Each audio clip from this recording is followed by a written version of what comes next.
Vamos a dejar esto en manos del Señor. Que el Señor nos guíe en todo momento y que Él hable.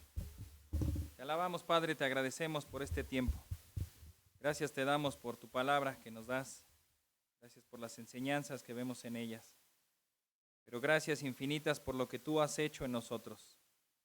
Nos has redimido, nos has comprado, nos has limpiado, nos has regenerado, nos has convertido, nos has hecho parte de tu familia, parte del cuerpo. Y aquí estamos, Señor, solo por tu gracia. Todo es por gracia. Tú eres el centro de todo, Señor.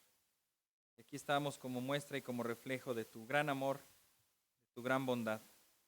Ayúdanos, Señor, a comprender el gran misterio de lo que es la iglesia, la grande enseñanza que tenemos, pues como cuerpo, como muchos siendo uno y uno siendo muchos, que tú has mostrado también pues en tus propios atributos, Señor, ser un Dios en tres personas y habitarlo todo, llenarlo todo, que todo es para tu gloria. Te rogamos, Señor, que enfoques nuestra mente, nuestro corazón, nos permitas alabarte y bendecirte con lo que tú nos enseñes. En el nombre de Cristo Jesús. Amén. Muy bien, hermanos, esta fue la introducción, el libro de Efesios. En verdad que léanlo y vuélvanlo a leer. Memorícenlo si es posible. Ahí en Efesios prácticamente está una declaración doctrinal que quien pretenda llamarse iglesia debe saber, debe conocer, debe comprender, debe amar. Esa carta creo que es la carta con más contenido doctrinal, teológico, profundo, sobre todo enfatizando acerca de la salvación y después de la vida de los creyentes una vez que han sido salvos.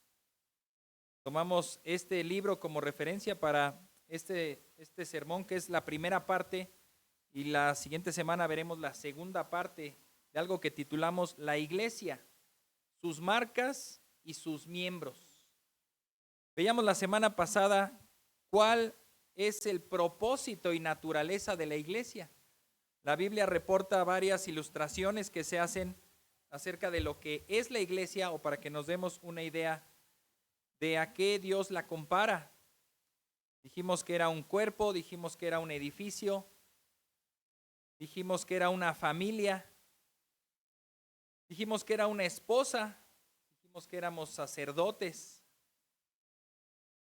Y bueno, en esta carta también se mencionan varias cosas y veremos unas marcas indelebles de lo que es la iglesia.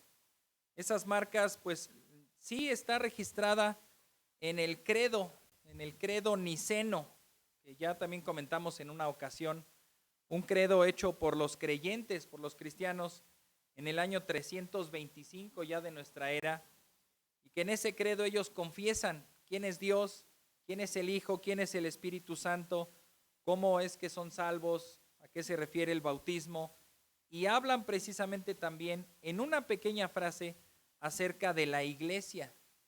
Mencionan esta frase que citaré a continuación. Dice así: y creo en una santa iglesia universal y apostólica. Repito, en este credo se confiesan las creencias más básicas, más fundamentales del cristianismo, y además de hablar de Dios, creo en un solo Dios, creador del universo, creo en el Señor Jesucristo, que es de la misma esencia que el Padre, en el Espíritu Santo, en la salvación por fe. Y aquí está hablando de creer algo que como creyentes debemos estimar y debemos ver: la iglesia. Aquí vemos algunas características. ¿Cuántas características notan? Voy a repetir la frase. Y creo en una santa iglesia universal y apostólica. ¿Cuántas? 4. A ver, la primera, ¿cuál fue? Exacto, la primera es una. Veremos ahorita a continuación cada una de ellas, pero es una sola es la iglesia. En segundo lugar, como bien mencionaban, santa. En tercer lugar, universal. Y en cuarto lugar, apostólica. Vayamos a la oración del Señor Jesucristo, que pues se conservó en el Evangelio de Juan y que tenemos esa gran riqueza para nosotros. Juan capítulo 17, la oración de Cristo, momentos antes de ser arrestado.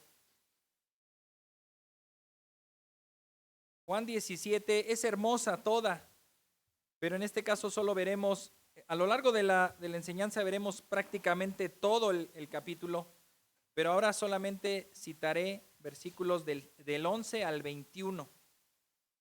Juan 17 del 11 al 21. Está hablando el Señor Jesucristo. Dice así: ya no estoy en el mundo, pero ellos sí están en el mundo. Y yo voy a ti, Padre Santo, guárdalos en tu nombre, el nombre que me has dado, para que sean uno. El Señor Jesucristo está considerando a este grupo de discípulos como ellos, les llama a ellos. Sabe que es un grupo y el deseo, parte fundamental de la oración, es que Él desea que al igual que el Padre y el Hijo y el Espíritu Santo son uno, Él desea que ellos sean uno, entre ellos por supuesto, pero también uno en Cristo, en el Padre y en el Espíritu. Dice aquí, termina la frase, así como nosotros somos uno. Versículo 12, cuando yo estaba con ellos, los guardaba en tu nombre, el nombre que me diste, y los guardé, y ninguno se perdió, excepto el hijo de perdición, para que la escritura se cumpliera. Aquí está haciendo claramente referencia a los apóstoles.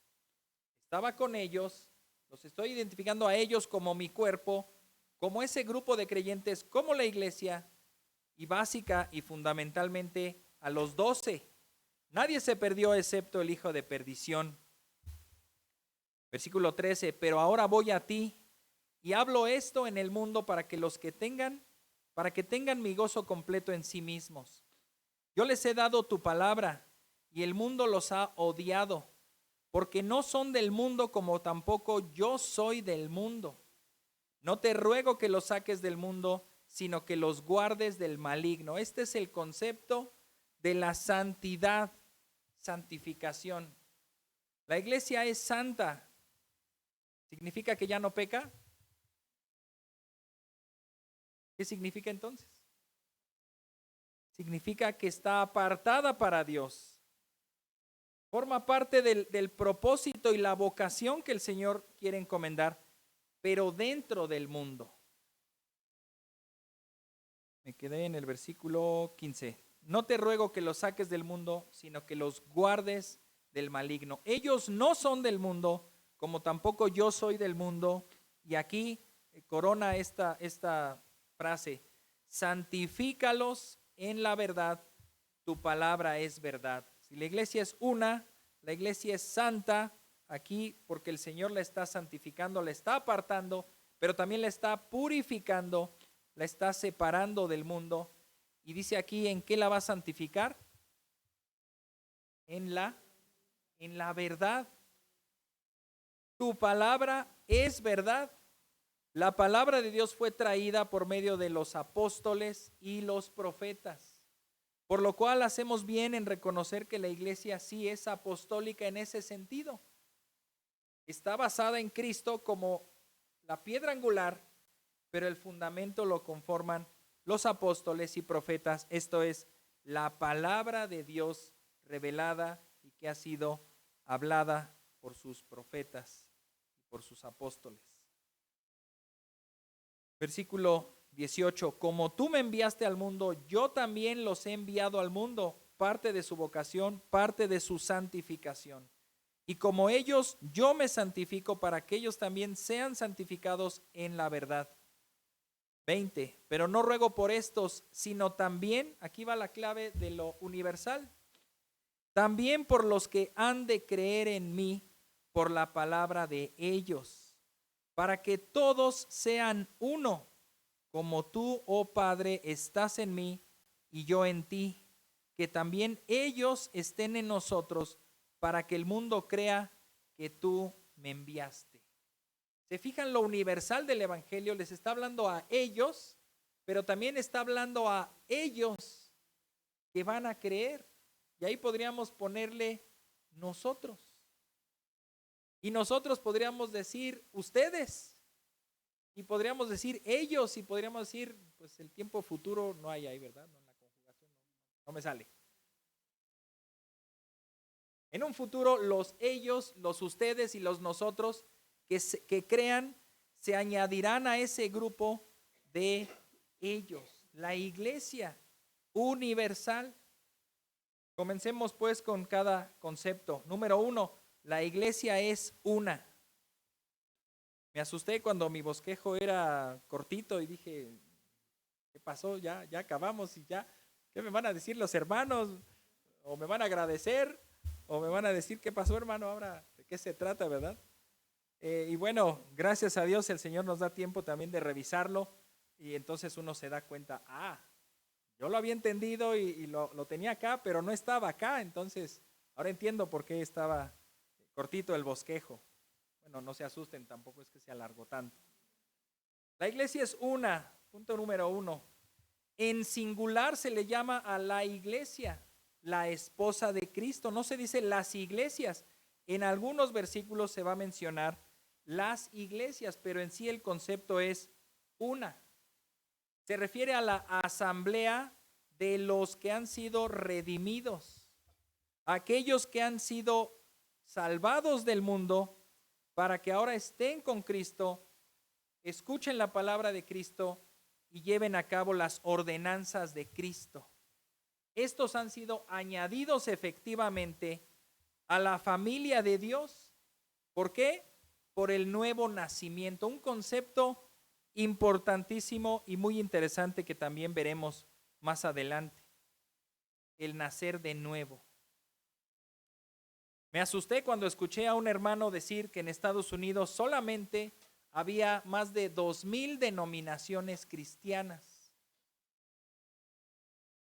Yo no conozco tantas, ni sabría enumerarlas. Habría que poner nombres y apellidos y hacer variantes para sacar muchas denominaciones. Pero vienen a mi mente 4 o 5 y no más. No vienen a mi mente muchas denominaciones, pero según esto hay 2,000 denominaciones de la iglesia que es una. ¿Se dan cuenta? Algunas personas han cuestionado esto diciendo, ahí está, o Jesús no oró bien, o el Señor no contestó su oración, o de quién depende que la iglesia sea una, porque la iglesia no es una, son muchas. Y eso es de las denominaciones cristianas, evangélicas, más todas las demás. ¿Qué hacemos, hermanos? ¿Cómo decir que la iglesia es una? La iglesia es una porque está conformada por los creyentes. El Señor conoce a los que son suyos, sabe quiénes son, sabe que aquí hay creyentes, sabe que allá enfrente hay creyentes, sabe que hoy hay creyentes que se quedaron en su casa, sabe que hay creyentes en todas partes del mundo y esa es una iglesia conformada por los creyentes. Acompáñenme, voy a citar sin perder Juan, busquen Efesios 4 del 3 al 6. Efesios 4 del 3 al 6.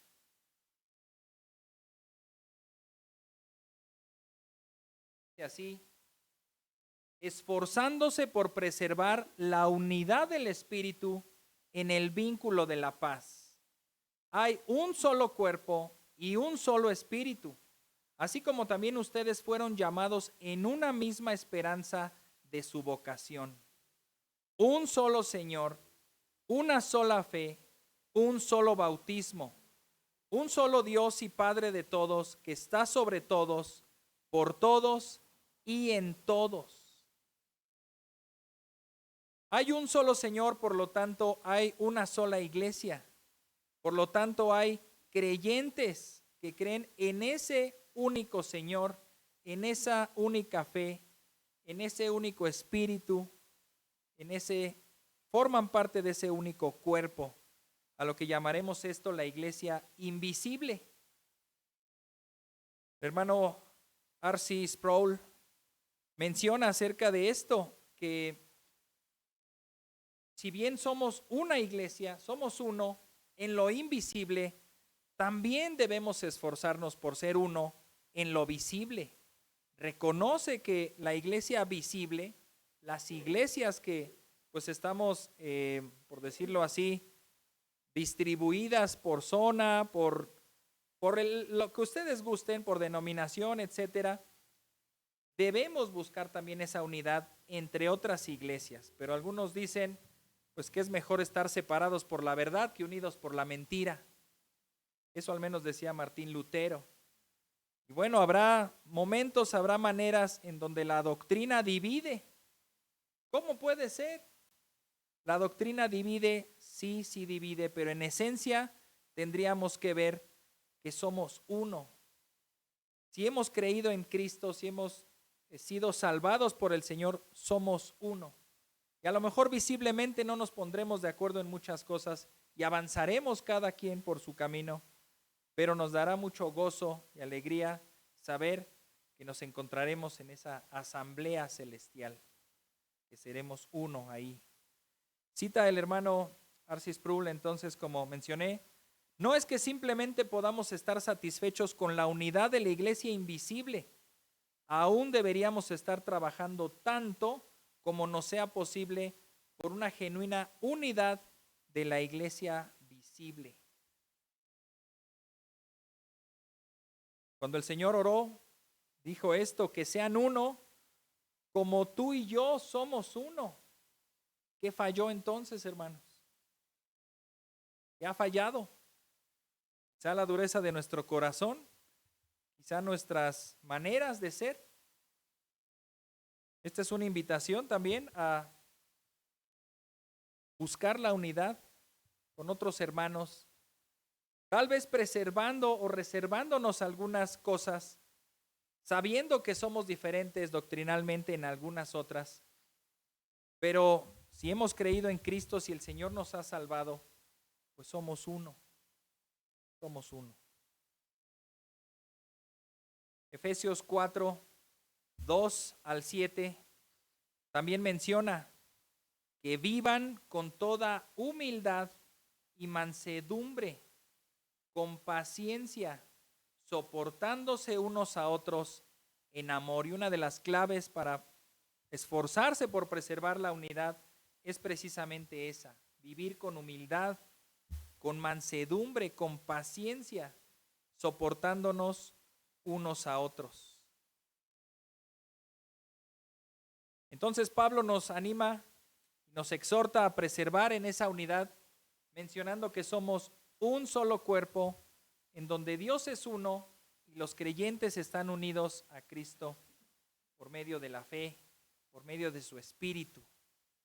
Por lo tanto, podemos decir que la iglesia verdadera está compuesta de los creyentes genuinos, aquellos que han sido salvados en el nombre de un solo Señor e integrados a una sola familia. Número 2, la iglesia es santa. Mencionamos que hay dos vertientes o dos connotaciones de esa palabra. Número 1 significa apartada, con un uso exclusivo ¿de quién? ¿De quién es la iglesia? ¿De los pastores? ¿De las denominaciones? ¿De los dueños de los locales? De Cristo. De Cristo es la iglesia. Y está apartada para su uso exclusivo. El Señor utilizará a su iglesia para lo que Él desee. Pero también notamos que al ser santa es que ha sido purificada Cuento siempre esa historia para ver acerca de la santidad y la justicia, que a veces asociamos en un mismo concepto. Creemos que somos justos porque no pecamos, y creemos que somos santos porque no pecamos. Entonces nadie de aquí es santo y justo porque nadie está sin pecado. Si preguntamos qué es ser santo, pues alguien que no peca. ¿Qué es ser justo? Pues alguien que no peca. No, pues entonces hagamos una sola palabra y ya, ¿no? Nos evitamos el bochorno. He mencionado que a veces he instruido a mis niños a que no pisen un charco. No pises el charco, ¿verdad? ¿A quién de los papás les gusta que el niño ande ahí brincando en el charco y se ensucie y llegue? No nos gusta, y menos ahora que no hay agua, ¿verdad? No brinques en el charco. Bueno, y ellos pueden estar ahí asomándose al charco, ellos pueden darle vueltas al charco, pueden brincar el charco, pueden poner una piedra en medio, parar un pie ahí en punta, estar ahí en el charco y pasar al otro lado, y pueden decirme: papá, soy justo y obediente porque no pisé el charco. Y sí, son justos, pero no son santos. Si yo les digo: apártate de ese charco, santifícate de ese charco, ellos no pueden hacer todas esas cosas que han estado haciendo. Implica retirarse, estar en el lugar más alejado a ese charco, no estar ni siquiera cerca, no dar la chance de que un fuerte viento me aventó al charco. Eso sería ser santo. La iglesia entonces debe ser santa, debe estar apartada para el Señor y debe estar también cada vez alejándose más del pecado. Buscar obedecer al Señor en lo que Él pide y apartarse de lo que nos pide que nos apartemos. La iglesia ha sido señalada santa porque ha sido apartada además para una misión en específica. Recurro de nuevo al hermano R.C. Sproul en su libro ¿Qué es la iglesia? Dice: ellos, la iglesia, deben reflejar y reproducir el carácter de Dios. Esto significa que si somos parte de la iglesia invisible, estamos llamados a ser un pueblo peregrino. Es por eso que la Biblia enfatiza que estamos de paso, que somos peregrinos y extranjeros en este mundo. Los creyentes que son llamados santos son una comunidad de pecadores que están en el proceso de ser santificados. ¿Les suena que seamos llamados santos porque el Espíritu Santo vive en nosotros? Nos hace santos la morada del Espíritu Santo. Nos ha apartado, nos ha sellado, habita en nosotros. Y el lugar en donde el Señor está es tierra santa. Somos un templo santo para Él. Regresando a la oración del Señor Jesús en Juan 17, 14 al 17 menciona esto: yo les he dado tu palabra y el mundo los ha odiado. ¿El mundo te odia, hermano? ¿O te ama? ¿No puede hacer las fiestas sin ti? Te esperan, ¿verdad? ¿Cómo vamos a dejar a Él? Ya cuando ya va a salir de la iglesia, ya ahorita viene. Y Él es el que trae aquí las bebidas y la alegría. ¿Será? ¿O el mundo te odia? No, ya no lo invites, nunca va. Ya no lo invites, es muy santurrón. Es muy santo, siempre nos anda regañando que no andemos haciendo estas cosas. Lo odiamos porque se aparta del mundo. Dice el Señor: no te ruego que los saques del mundo, sino que los guardes del maligno, en el versículo 15. 16, ellos no son del mundo, hermano.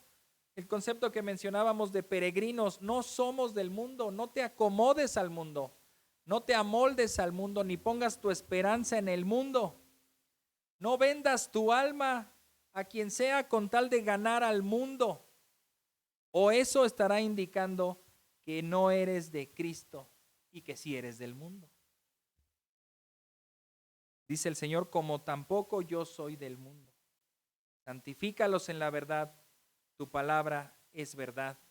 Y también ahí en Efesios capítulo 5, Efesios y Juan, vamos a ir ahí, Efesios, Juan. Efesios 5, 25 al 27, con respecto a esta figura de la iglesia que es la esposa, dice aquí, maridos, amen a sus mujeres, así como Cristo amó a la iglesia y se dio a sí mismo por ella. Efesios 5, 25.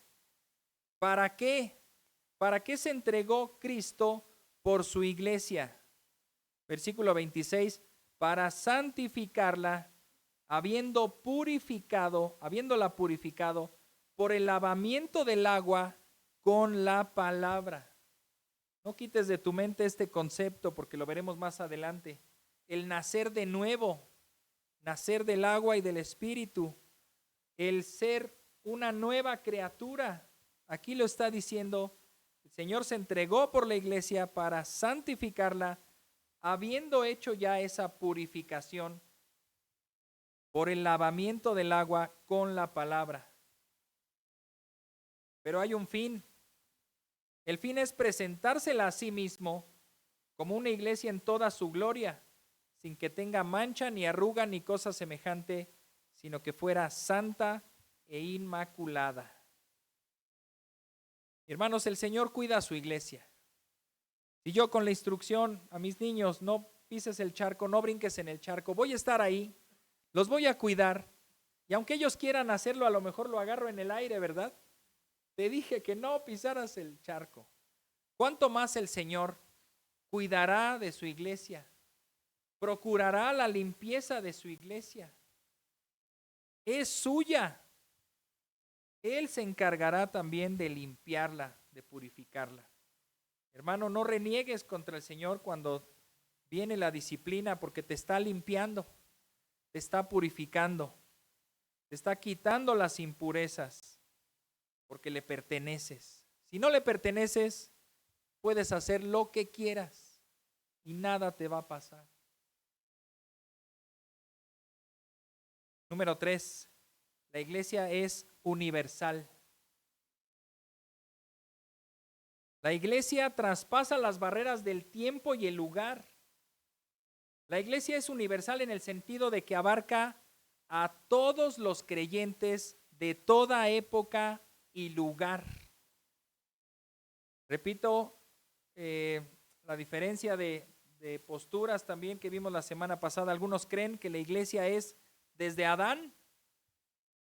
Algunos creen que la iglesia abarca a Adán y a todos los creyentes del Antiguo Testamento y después todo el Nuevo Testamento, lo que ya consideramos propiamente como la iglesia.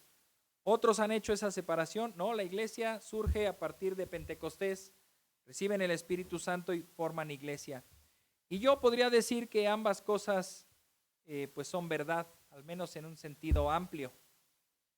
Porque si el concepto de una iglesia universal, de un cuerpo de Cristo, de un pueblo de Dios, de una asamblea de Dios, abarca a todos los creyentes de toda época y lugar, pues sin duda que sí abarca a los creyentes del Antiguo Testamento.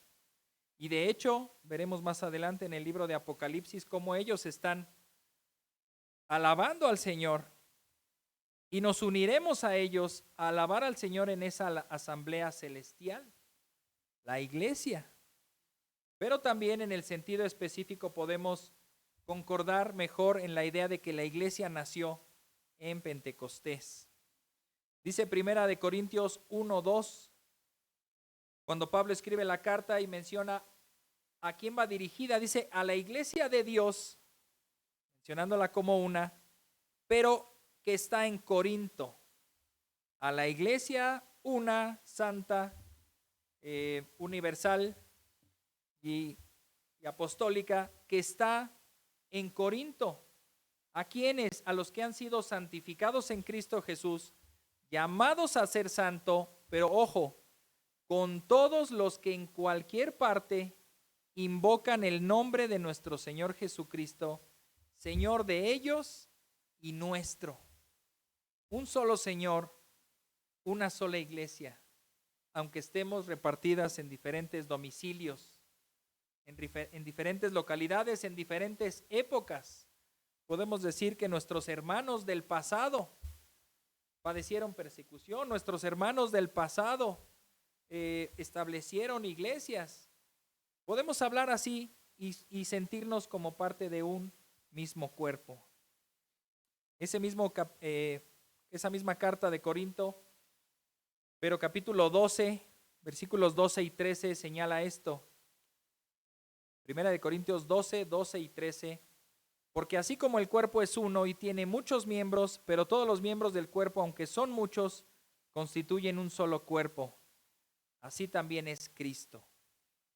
Pues por un mismo espíritu todos fuimos bautizados en un solo cuerpo, ya judíos o griegos, ya esclavos o libres, a todos se nos dio a beber del mismo espíritu. Dios habita en su pueblo, lo ha hecho desde siempre. El Señor Jesús en su oración, ya lo citamos, no oro solamente por esto, sino también por los que han de creer en mí por la palabra de ellos. También el Señor no habla de muertos. Este es un pasaje interesante. Acompáñenme a Hebreos 12. Hebreos 12, 22 al 24. Y los comentaristas no hablan mucho de este pasaje, quizá buscando tampoco no meterse en muchos problemas. Algunos sí lo toman como una sección fundamental para decir, ahí está, somos todos una misma iglesia, pero otros lo miran un poquito con reserva. Hebreos 12, 22 al 24. Dice así, está hablando acerca de cómo en tiempos de Moisés, que ahorita estamos viendo en la lectura bíblica, se acercaron al monte. Toda la asamblea estuvo ahí alrededor del monte, vio el humo, los relámpagos, el ruido, y Dios les dio leyes. Ahora aquí el autor de Hebreos está diciendo, versículo 22, ustedes en cambio se han acercado al monte Sión y a la ciudad del Dios vivo, la Jerusalén celestial, a miríadas de ángeles, esto se refiere a millones de millones. Versículo 23, a la asamblea general, todavía como terminando esa frase de los ángeles. Algunos o la mayoría están de acuerdo en que esta frase se refiere a esa asamblea general de los ángeles, pero también aparece esta palabra iglesia, eclesia en griego, los llamados fuera, a como se conoce a la reunión de los creyentes del Nuevo Testamento. Se han unido a esta iglesia de los primogénitos que están inscritos en los cielos. Y a Dios, el juez de todos, y a los espíritus de los justos, hechos ya perfectos, lo cual nos hace tomar en cuenta una mirada celestial, en donde los primogénitos, por decirlo así, los patriarcas, los de la antigüedad, los del antiguo pacto, están inscritos allá en los cielos, están con el Señor. También menciona a los espíritus de los justos, hechos ya perfectos, una vez que ha sido glorificado su ser para estar ahí. Lo cual nos menciona que entonces podemos unirnos a ellos en esa misma adoración celestial. Y bueno, aquí habría debate, ¿verdad?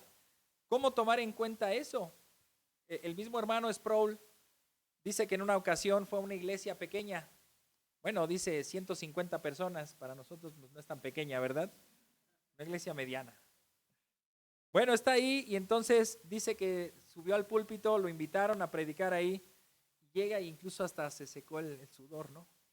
Discúlpenme, es que estoy muy nervioso. Siempre me pone muy nervioso predicar ante millones. Los hermanos se voltearon a ver, pues ¿cuáles millones, no? Somos a lo mucho 150. O a ver, están llegando las cámaras, a lo mejor van a transmitir en cadena nacional y entonces va a haber millones de personas. Peínate. Ellos pensaban algo así, pero él a lo que se estaba refiriendo era esto. Que él al estar predicando, al estar en una reunión con la asamblea de los creyentes, como si se abrieran las puertas o el camino al cielo y nos uniéramos al coro celestial de los que están allá y los de allá se unieran a nosotros y el Señor estuviera en medio, un pie en la tierra y un pie en el cielo ahí, recibiendo la adoración de toda su iglesia, de todos los tiempos. Repito, son posturas. ¿Qué les puedo decir yo? No sé, no lo sé.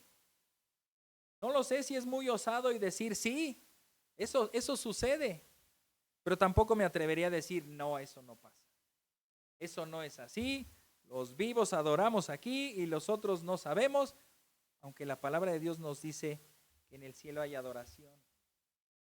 Hay adoración celestial y ahí están los ángeles, millones de ángeles y también los que han sido lavados en la sangre del Cordero.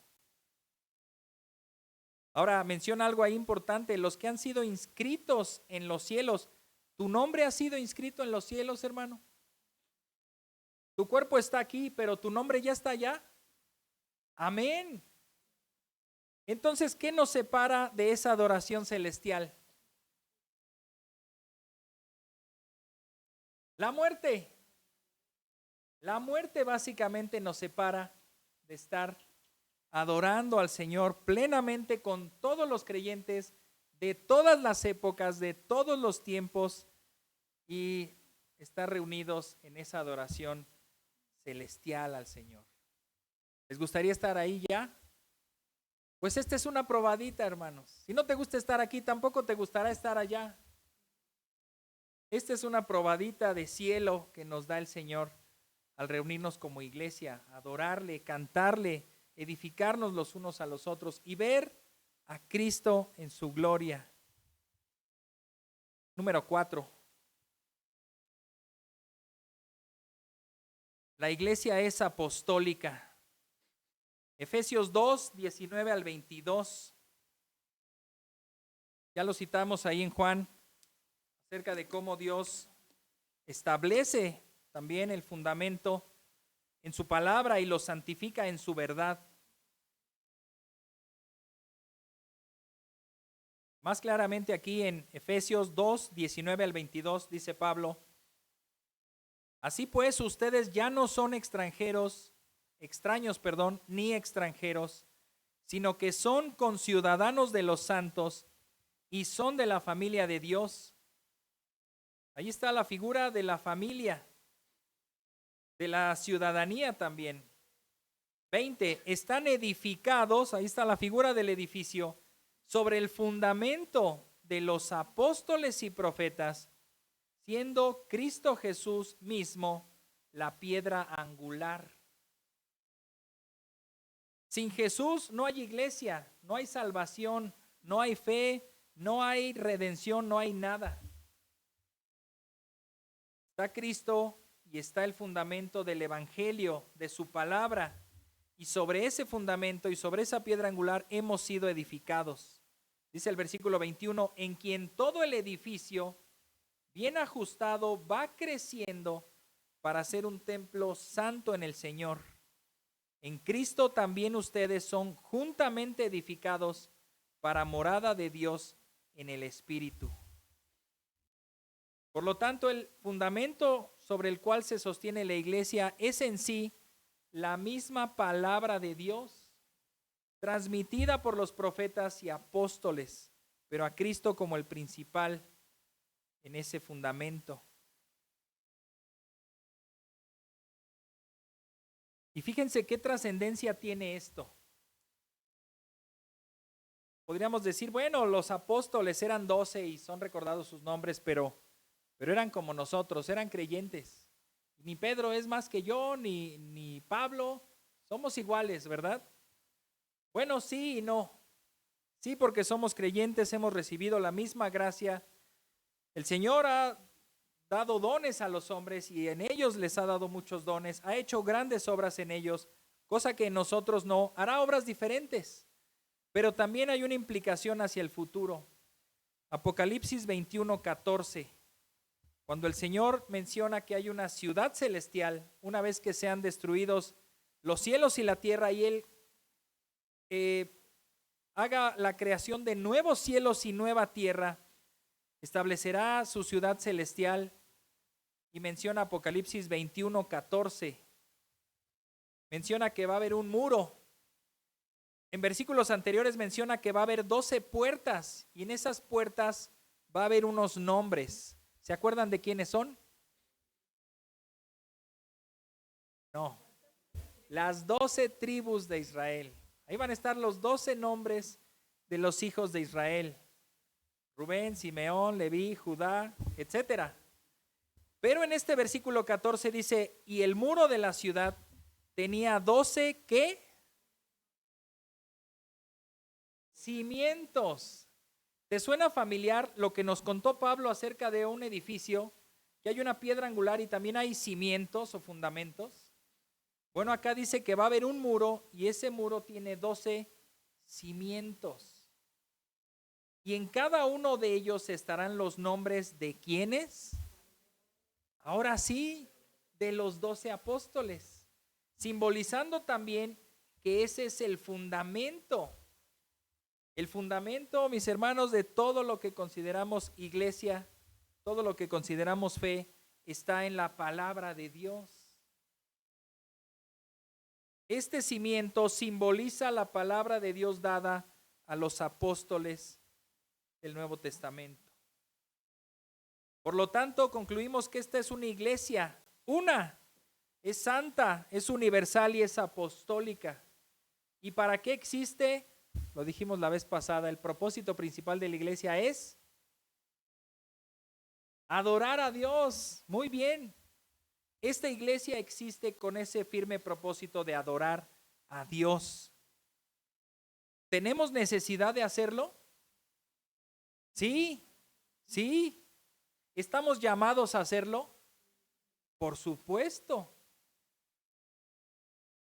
Por lo tanto, si tienes la necesidad y has sido llamado a hacerlo, hermano, ¿qué esperas? Adora al Señor, y ya dijimos la semana pasada que es adorar, rendirle nuestra vida, honrarlo. Honrar significa asignar el valor verdadero a alguien. Dice el dicho, ¿verdad? Honor a quien honor merece. Y en algunos casos en donde ha habido trampa, a lo mejor de los atletas, y alguien llega en primer lugar y le dan su medalla de oro después, y han pasado muchos años a lo mejor, descubren que fue trampa y que el verdadero vencedor no es el que llegó en primer lugar, sino el que venía atrás en segundo lugar. Y entonces le quitan la medalla al primer lugar y pasa a la historia oscura del deporte, y agarran al segundo lugar y lo elevan a la categoría que merece, porque él llegó en primer lugar sin hacer trampa. Es darle el honor, y el mundo lo hace con los deportistas y con muchas otras personas. No rinden homenajes a los cantantes, a los artistas, a los poetas, a los pintores. Pero ¿a quién no rinden homenaje? Al Señor, y dicen Romanos que eso los hace ser necios.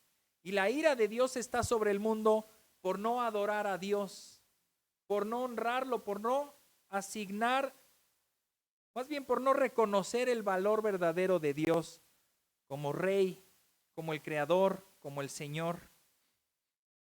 No seamos como el mundo, no seamos necios como ellos, y adoremos al Señor. No cambiemos la gloria de Dios por la mentira de los hombres. No cambiemos la gloria del Creador por la criatura a quienes han adorado los hombres, el cual es bendito por los siglos, dice en Romanos 1, del 20 en adelante. Concluimos pues que esta iglesia, que es una, santa, universal y apostólica, tiene el propósito de adorar, tiene el deseo de hacerlo, tiene la necesidad. Pero ¿quiénes van a adorar? Los creyentes.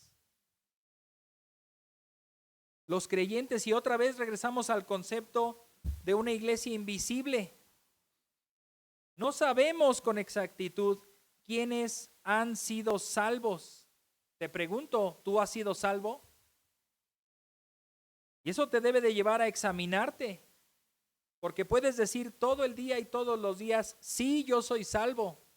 Y a lo mejor escribirlo en una libreta o hasta en el espejo y leerlo, soy salvo, soy hijo de Dios. Sí, lo soy. No te vayas a llevar la sorpresa que el Hijo de Dios te diga, no te conozco, apártate de mí, hacedor de maldad. No basta decirlo, no basta repetirlo, no basta querer convencerte a ti mismo.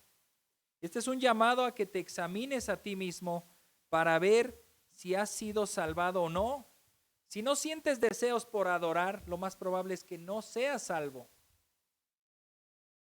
Si no estás en esa vocación, si no recibes el llamado a adorar, lo más probable es que no hayas sido salvado, que hayas nacido de nuevo. Voy a citar algunos pasajes que hablan con respecto a la regeneración que me gustaría que pudieran estudiar en la semana.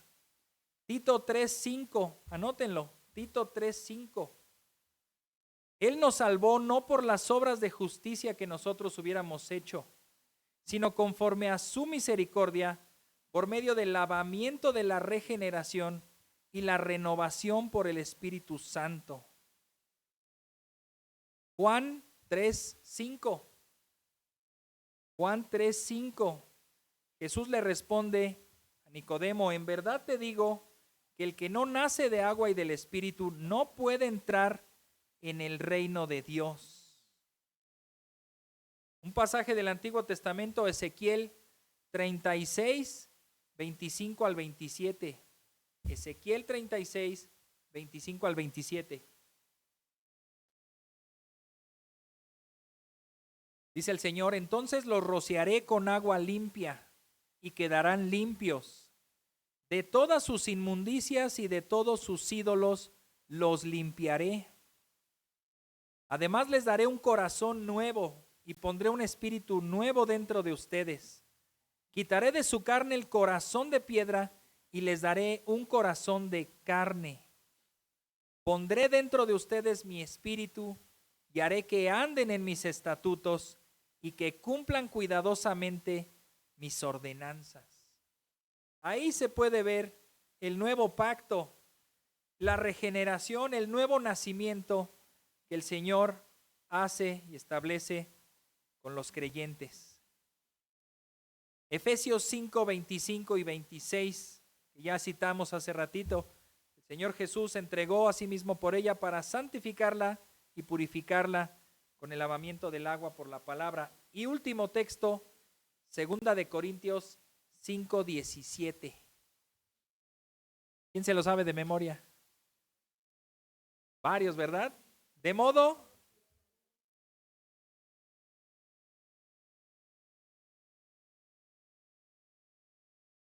muy bien, hermanos, excelente. Esto nos habla de una nueva criatura. No puedes decir que eres de Cristo y sigues siendo el mismo de antes. No se puede. De modo que si alguno está en Cristo, nueva criatura es. Si no estás en Cristo, no vas a ser nueva criatura. No es posible. No es posible. Definimos esta palabra ya para terminar y damos un concepto acerca de la regeneración, el nuevo nacimiento. Dice así, el hermano Wayne Grudem en Teología Sistemática dice, es el acto secreto de Dios mediante el cual nos imparte vida espiritual. Esto se conoce como nacer de nuevo. El diccionario enciclopédico de la Biblia dice esto: la regeneración conlleva una transformación interna total. Repito, la regeneración conlleva una transformación interna total, una auténtica nueva creación. En cuanto tal, no puede ser otra cosa que obra de Dios que produce una nueva vida en virtud de la cual el hombre, vivificado con Cristo, participa de la vida de resurrección y puede ser llamado una criatura nueva, creado en Cristo Jesús para buenas obras. También ahí como clave, Efesios 2, del 1 al 10. Nos los llevamos de tarea también, Efesios 2, del 1 al 10. Un bello relato de la regeneración, la conversión. ¿Cómo estábamos y cómo nos deja el Señor al final como creación suya, creados en Cristo Jesús para buenas obras?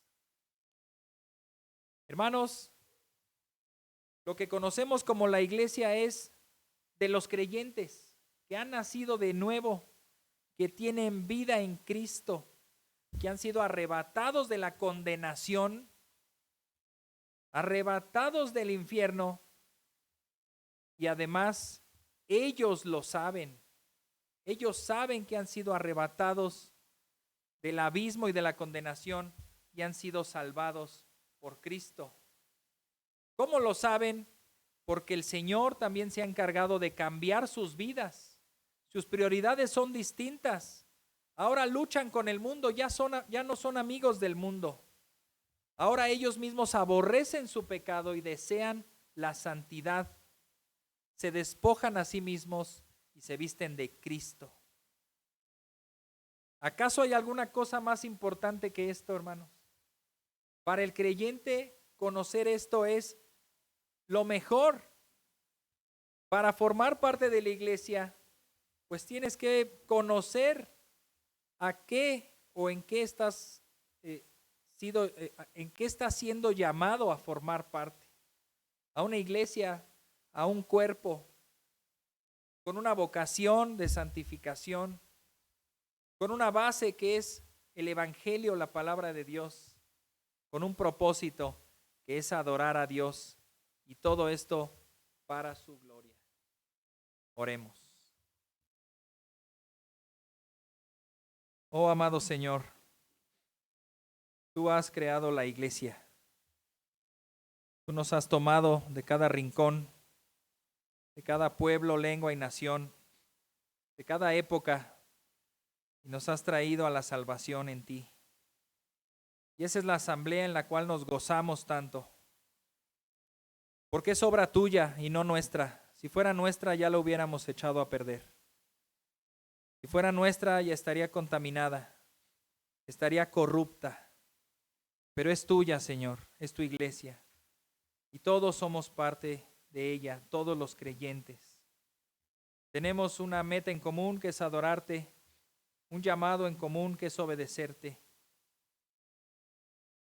una misión en común contigo también que es dar a conocer el Evangelio a todas las naciones y hacer discípulos. Señor, nos gozamos de la obra que has hecho en esta tu iglesia. Y deseamos también que abras nuestro entendimiento para reconocer lo que es una iglesia y lo que no es una iglesia. Algunos podrían querer y desear tener unidad con muchos otros grupos, pero lamentablemente no son iglesia. Por lo tanto, no podemos tener esa unidad porque no es iglesia. Y eso será la próxima semana, Señor, que estudiaremos qué es una iglesia, cuáles son sus marcas, con qué iglesia sí podemos asociarnos, o con qué grupos sí, con qué grupos no. Pero también qué marcas debe haber en los que se llaman miembros. La iglesia son los miembros, la iglesia es el pueblo. Y está organizada por ti y por tu palabra, Señor. Y ayúdanos a avanzar en todo ello, en santidad, con propósito, con paciencia, en amor, y creciendo solamente en este edificio, en donde tú estás como pilar fundamental, como piedra angular, y tu palabra como el fundamento. Te alabamos, Señor, que sea bendito tu santo nombre por siempre. En Cristo Jesús. Amén. Muy bien, hermanos, pues